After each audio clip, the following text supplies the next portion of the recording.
t'en as un où t'as 20 mètres. Normalement, là, je viens de compter, il y a 18. Bonjour à tous. Pour ce nouveau Via Story, nous vous entraînons dans les entrailles de la terre du département du Gard, à la grotte de Trabuc, célèbre pour ses concrétions uniques au monde des 100 000 soldats, mais aussi pour son lac atypique à l'atmosphère mystérieuse, le lac de Minuit. Le lac de Minuit, une réserve d'eau souterraine de 28 mètres de long, va aujourd'hui subir une petite métamorphose. Isolé et d'apparence calme la plupart de l'année, il reste pourtant sensible aux conditions climatiques extérieures. Son niveau peut baisser. Alors il faut savoir que ce lac, en fait, c'est une réserve d'eau qui est emprisonnée dans la grotte, qui est alimentée par les eaux pluviales et des réserves d'eau qui sont situées aussi dans le massif. Quand il y a des sécheresses importantes, effectivement, le niveau baisse. Par contre, quand il pleut beaucoup, il arrive à son niveau maxi et il a un trop-plein qui se déverse dans une galerie au-dessous. Donc il monte jusqu'à un certain niveau, quoi. Il a une limite. Son nom provient tout droit des contes des Mille et une nuits. Quand M. Vaucher, l'explorateur des grottes, est entré dans ce grand abîme, comme il l'a appelé sur sa topographie, il s'est dit pourquoi pas, après plus de 15 heures d'exploration, j'aurais besoin d'une petite douche. Donc il a pris son bain et il était minuit, d'où le nom du lac qu'il a choisi. Ça a été le lac de Minuit. Allez, Moussaillon. Aujourd'hui, il est temps pour lui de se refaire une petite santé. Tous les 5 ans, en moyenne, une équipe de spéléologues et d'électriciens s'active pour changer ses éclairages, devenus au fil des années obsolètes et trop énergivores. Parce que la plupart sont grillés en mauvais état. Donc on va remettre des lampes dans le lac, donc sous l'eau, jusqu'à 11 mètres de profondeur, pour redonner un éclairage digne de ce nom dans cette salle.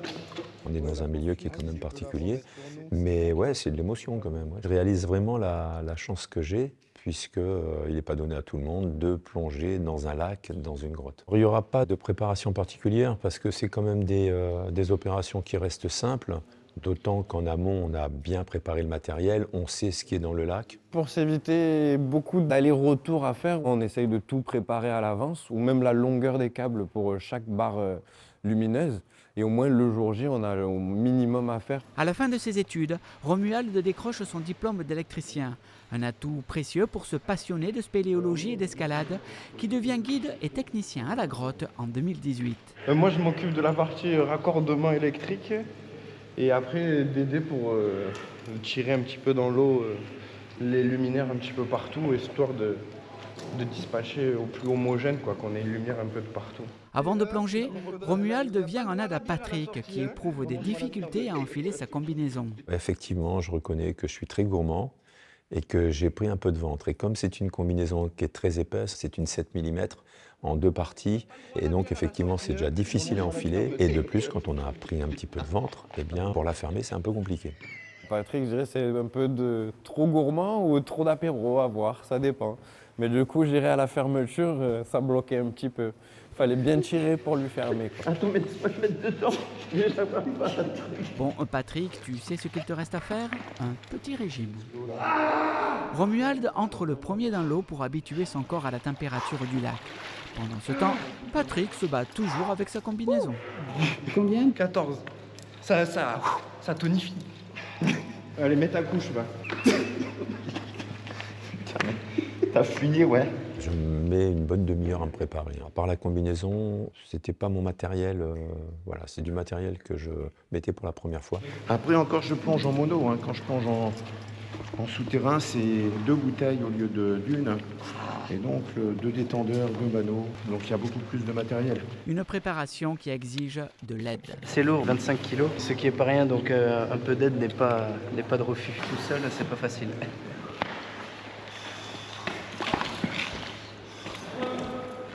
Enfin prêt, Patrick s'immerge et conscient que durant ses manipulations, il devra se référer aux indications de ses collègues en surface. Mieux celui-là. Le câble n'est pas très long. Mais ça serait bien que tu partes d'ici. Il faut savoir que moi, dans l'eau, je n'ai pas une vision de l'orientation, notamment des éclairages. Donc Romuald et Mathéo, qui étaient aussi présents, vont plutôt m'indiquer comment placer les éclairages. Je sais globalement où il faut les mettre, à divers endroits. Par contre, il faut orienter le faisceau de manière à ce que ça donne le maximum de beauté, de mise en valeur du lac. Il faut savoir aussi que le problème, c'est qu'on n'a pas de communication dans l'eau, donc il faut qu'à chaque fois je remonte pour qu'on me dise l'éclairage, il faudrait le déplacer un peu à gauche, à droite, vers le haut, vers le bas, etc. La bouteille, elle n'est pas équilibrée. Ben, va te remettre correctement. Au bout de quelques minutes, Patrick rencontre un problème de mobilité et remonte à la surface pour trouver une solution. Ça va pas. Qu'est-ce qui t'arrive? Je peux pas respirer.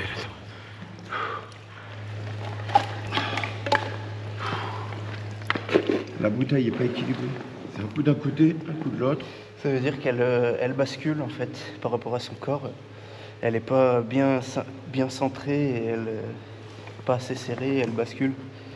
C'est-à-dire que c'est une bouteille en fait qu'il connaissait pas, c'est la première fois qu'il la teste. Ça demande 2 fois plus d'effort puisque ça bascule dans tous les sens et ça peut l'empêcher de respirer.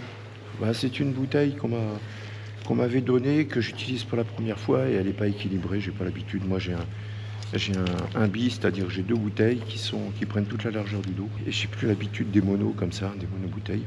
Et donc elle me gêne beaucoup dès que je tourne un peu ou je me pense un peu, elle part d'un côté ou de l'autre, quoi. C'est pas... Puis elle fait 25 kilos, quoi. Même avec la bouteille, je suis trop léger, même avec 7 kilos de plomb, tu vois. Après de nouveaux réglages, Patrick repart à nouveau. À lui seul, il n'aurait pas réussi à rééquilibrer la bouteille d'oxygène. Heureusement que Mathéo était là pour m'aider un petit peu à résoudre. Ça n'a pas totalement été résolu jusqu'à la fin, mais bon, on a fait avec.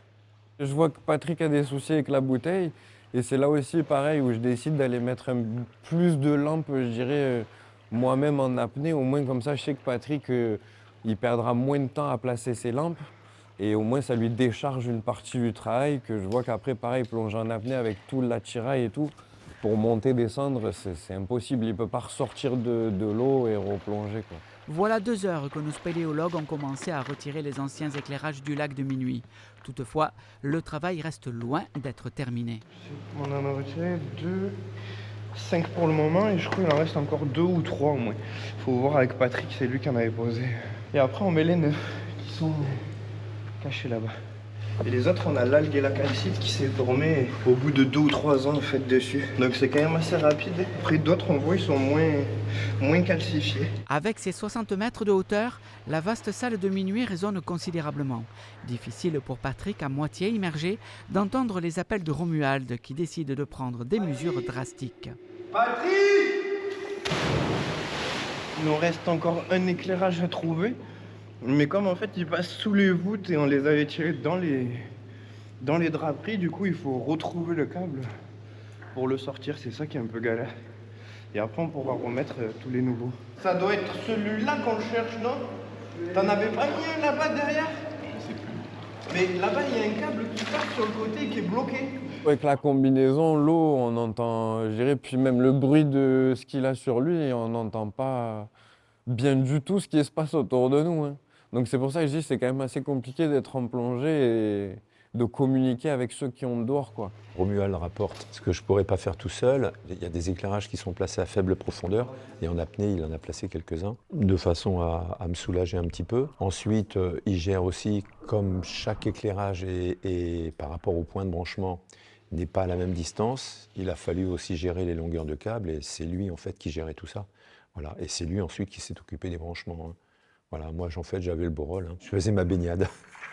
Ouais, je dirais chacun a vraiment sa partie un petit peu spécifique. Je dirais, moi je vais être plus concentré sur les raccordements électriques et on va dire le dimensionnement avec les transfos, ce genre de choses.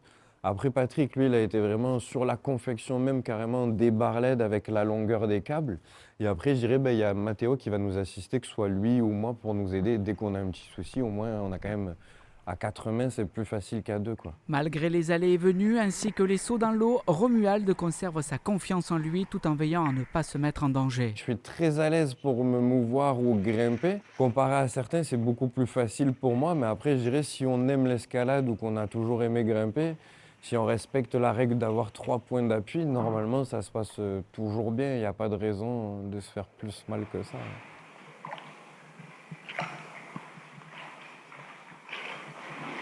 Je pense qu'il est pas mal. C'est le 8e celui-là. Je sais, c'est pour ça qu'il est là le câble. Ah bah oui, mais ça a l'air. Ah oui, c'est l'ancienne. Mais oui, il faut juste le tirer de l'autre côté s'il est bloqué par les... Il est bloqué de ce côté-là, il faut que je le tire de l'autre côté. Ouais. Après le problème de la bouteille, Patrick enchaîne les complications avec cette fois sa ceinture. Le problème de la ceinture, en fait, j'arrivais pas à la placer exactement où je voulais et elle glissait. Donc j'étais obligé très souvent dans l'eau, avec une main, de tenir ma ceinture pour pas qu'elle tombe au fond. D'autant qu'une ceinture qui s'enlève, je peux plus plonger, quoi. Je flotte comme une boule. Putain, aujourd'hui j'ai de tout, hein. Des crampes, de tout. 5 heures après le début des opérations, l'équipe place le dernier éclairage et rallume le lac de minuit qui se pare désormais de son nouvel habit de lumière. J'ai envie de dire qu'on est assez satisfait parce qu'on a quelque chose qui tient dans le temps puisque les derniers ont tenu 3 ans et demi. Il ne faut pas oublier qu'ils sont immergés en permanence. On a aussi quelque chose qui est important, c'est qu'avant, les anciens éclairages, il n'y a pas si longtemps, il y a quelques années, c'était des éclairages halogènes. On avait 2 kW de consommation et là, on est passé à 400 watts. Donc ça aussi, c'est important. C'est important pour le budget de la grotte aussi, puis pour l'environnement, c'est pas mal. Moins d'échauffement aussi dans l'eau, donc moins de développement, moins de prolifération, même s'il y en a un petit peu quand même. On a mis à peu près 5 heures à faire la dépose et à remettre l'éclairage. Je dirais on peut même monter peut-être jusqu'à au moins 7 heures en tout. Parce qu'après, il a fallu qu'on réintervienne pour vraiment réajuster les faisceaux qui ne nous plaisaient pas. On peut même le voir maintenant. Je dirais le lac est magnifié et jamais personne n'a pu le voir aussi bien éclairé que ce qu'on peut le voir maintenant. Le lac de minuit renaît grâce à ses nouvelles lumières, révélant ainsi la beauté de sa couleur bleu turquoise. Cette métamorphose plonge désormais le visiteur dans un monde souterrain insolite, le temps d'une visite.